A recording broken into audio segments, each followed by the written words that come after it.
April 25 ఎడారిలో సెలయేరు. మగ్దలేని మరియు వేరొక మరియు అక్కడనే సమాధికి ఎదురుగా కూర్చుని ఉండెను. మత్తయి 27:61. విచారం అన్నది ఎంత అర్థం లేని విషయం. అది నేర్చుకోదు, తెలుసుకోదు, కనీసం ప్రయత్నించదు.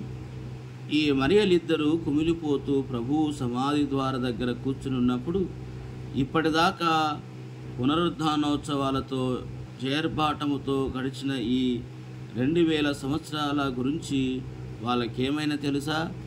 మా ప్రభు వెళ్ళిపోయాడు అన్న ధ్యాసే కానీ దాని వెనక ఉన్న పరమార్థాన్ని ఏమన్నా గ్రహించారా? వాళ్ళకి దుఃఖకరమైన క్రీస్తు మరణం ద్వారానే మనందరి విమోచన కారణమైన జయశీలి క్రీస్తు లేచాడు. లెక్కలేని హృదయాల అంగలార్పులో నుండి పునరుద్ధానం చిగురించింది.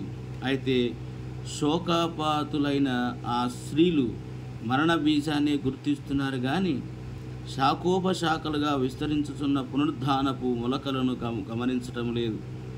తాము ఏ సంఘటనను తమ ప్రభు అంతిమ శ్వాసగా భావించారో ఆ సంఘటనే లోకాధిపతిగా ఆయన అభిషేకానికి నాంది అని గ్రహించడం లేదు.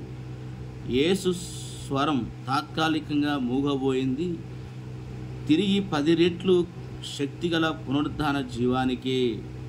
కానీ ఆ స్త్రీలకి ఇది ప్రస్తుతం అగమ్యగోచరం. విలపించారు, ఏడ్చారు, నిరసించి తిరిగి వెళ్ళారు.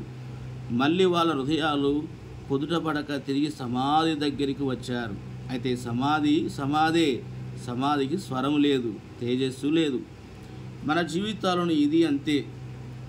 మనమంతా వనములో సమాధిని ఆనుకొని దిగాలు పడి కూర్చుంటాం.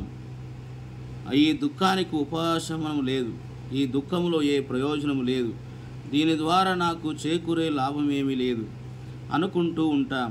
కానీ మన లోతైన దుఃఖం వెనక, అది భయంకరమైన ఆపద వెనక క్రీస్తు నిద్రిస్తుంటాడు. తన సమాధిలో విజేతగా తిరిగి లేవటానికి చావు పొంచి ఉంది అని మనం అనుకునే చోట మన రక్షకుడు వేచి ఉంటాడు. ఆశలు ఎండిపోయిన తావుల్లో ఫలభరితమైన ప్రారంభం ఎదురు చూస్తుంది. పేరుకుపోయిన కారు చీకట్లో తిరిగి మరెన్నటికీ అస్తమించని చిరుకాంతి కిరణం తలుక్కుమంటుంది. ఈ అనుభవాలన్నీ మన గుండెల్లో నిండిన వేళ ఇక మన తోటలో ఇప్పుడు సమాధి ఆ తోట అందాన్ని పాడు చేయదు. అక్కడక్కడ విచారపు నీళ్ళున్నప్పటికీ మన సంతోషము ప్రస్ఫుటముగా అవుతుంది. దేవుడు స్థాపించిన ఉల్లాసపు దీపపు స్తంభంలా మన విచారపు క్రీన నీడలు కూడా అందంగానే కనిపిస్తాయి. ఆ నీడల్లో పూసిన పూలు ఇంపుగా కనిపించకపోవచ్చు, వాటిని కోసి మాల కట్టడానికి మనకిష్టం లేకపోవచ్చు. కానీ అవి ఆత్మ పుష్పాలు. ప్రేమ, ఆశ, విశ్వాసం, శాంతి, సంతోషాలు ప్రతి క్రైస్తవుడి అంతరంగంలోనూ ఉన్న విచారపు సమాధి చుట్టూ వికసించే పరిమళ సుమాలి ఇవి.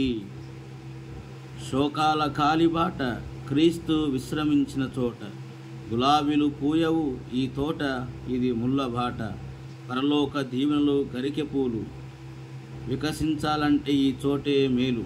ఈ బాటలో సిలువ మోసినవాడు రాకుమాడవుతాడు ముందునాడు.